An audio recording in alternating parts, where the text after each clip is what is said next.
E vamos ver mais um exemplo. O povo tá ligado, né? Todos esses ministros políticos que estão ficando aí pelo caminho, né? Alguns. Esse eu vou dar um exemplo agora de alguém que perdeu realmente Mané, né? Foi Rodrigo Maia, ex-presidente da Câmara dos Deputados, estava lá num hotel na Bahia e foi também interpelado. A gente tem esse vídeo para dar uma olhadinha. Vamos lá. É gostoso? Pilantra. De tudo que você roubou da gente, que deixou de fazer, que atrasou o país, é gostoso? É, agenda, né? É gostoso? É besteira? Pilantra. Você não seu dinheiro. Para com isso, o quê? Você tá feliz? Você põe a cabeça no travesseiro? Tira a mão de mim. Não põe a mão em mim. Não põe a mão em mim. Não saio, não. É gostoso casada com bandido? É gostoso casada com bandido? Fala. Deve ser gostoso, né? Não tem que estar aqui, vagabundo! Bandidão mesmo! Ladrão, ladrão, ladrão, ladrão, ladrão, ladrão, ladrão, ladrão, ladrão, ladrão, ladrão, ladrão, ladrão, ladrão, ladrão, ladrão, ladrão, ladrão! Ó, pega cuidado, hein, vagabundo! Bom, para esse aí, o Barroso poderia dizer também, perdeu o Mané. Aliás, a família Maia, de um modo geral, perdeu Mané, porque o César Maia foi candidato a vice na chapa do Marcelo Freixo, perdeu o Mané.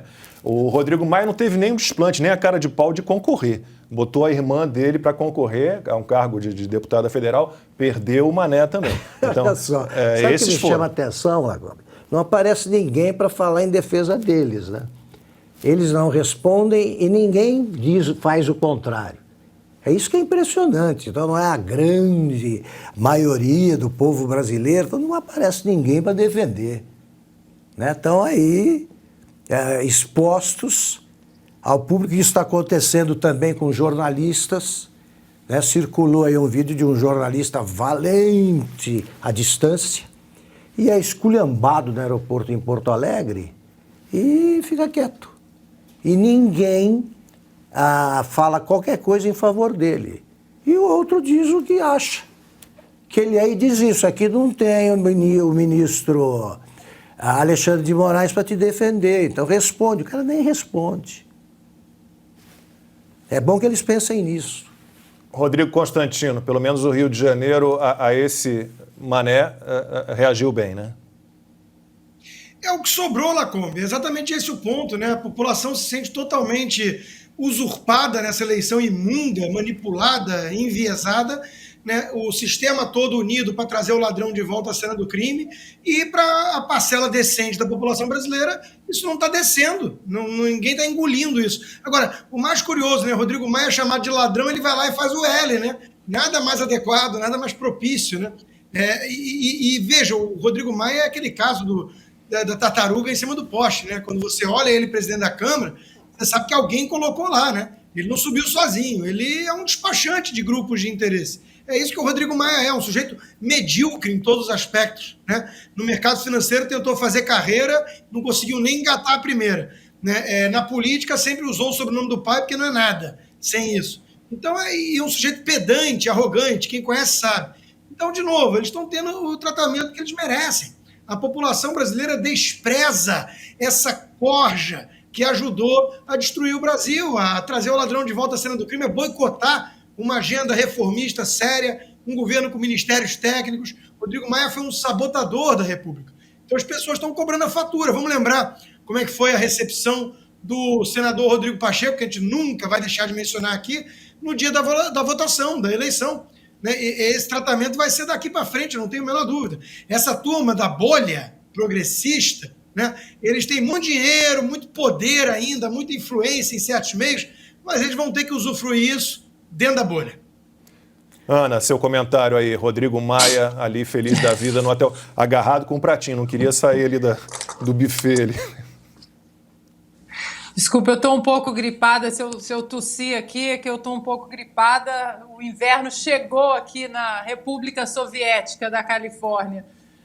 Olha, Lacombe, eu queria trazer uma expressão maravilhosa que o Augusto disse, os fiscais de nuvem, né? Vocês lembram dessa expressão?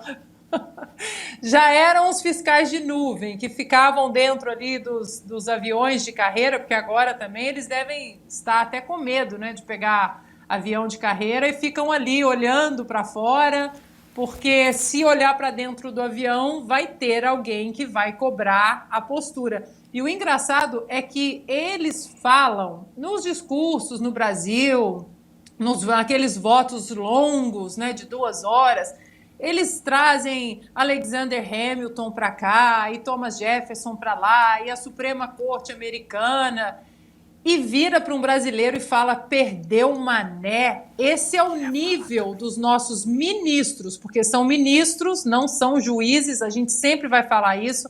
Aliás, seria uma PEC até bem interessante, né? Só pode nomear juízes para o STF. Esqueçam isso de advogado, promotor, amigo do meu pai. Tem que ser juiz, como é aqui nos Estados Unidos. E o que nós percebemos é que essa gente, né, que fala agora perdeu o mané, é a gente que faz o L, mas eu acho que essas duas expressões elas vão se voltar contra essa turma. O faz o L já está voltando, né? A gente viu o mercado essa semana bastante tenso com as declarações do ex-presidiário, a gente que estava dentro da bolha da cartinha pela democracia já dizendo: nossa, mas não foi isso que ele disse para a gente que ia fazer. Ora, façam-me o favor, né? Vocês estavam se alimentando de que fonte? Porque tudo que está acontecendo, que o Lula vem falando, ele disse que ia fazer. Né, o mercado, né, que se dane o mercado, paciência, o dólar vai subir, a bolsa vai cair, né, paciência. Ele disse que ele ia fazer tudo isso. E aí, agora, muita gente está usando o faz o L contra ele. E o perdeu o mané vai voltar contra essa gente, viu? Eu tenho fé, algo me diz que ainda tem muita coisa para acontecer nos próximos meses, e que esse perdeu o mané vai voltar contra essa gente também. Augusto. É o Nelson Rodrigues que falava, né, que ele não seria nada sem as obsessões dele. Eu tenho as minhas obsessões também. No momento, uma delas é o Barroso. Presto muita atenção no que ele diz e vou descobrindo cada hora um cacoete qualquer, né, ou mais um defeito. Ele, por exemplo, é sempre assim. Ele divide as palestras dele. E faz isso até nessa fala de 10 minutos ele fez. São 3 temas, os 3 temas se apoiam em 3 argumentos, e aí ele termina com uma gracinha. No segundo capítulo da fala dele, ele começa com aquela história de que são as prioridades que podem ser abraçadas por todos os brasileiros. E aí fala da fome que o angustia, a pobreza, a fome, e aí embarca numa fake news e diz 35 milhões de brasileiros estão em segurança. Segurança alimentar. Alimentar, então não sei o que é isso. Eu vou passar fome ou não passa fome? E ele disse isso aí. Agora, em seguida, ele sai para jantar com tudo pago, com o advogado do Lula, que é candidato já a uma vaga no Supremo. Quer dizer, ele estava preocupadíssimo com a fome dele, né? Dele.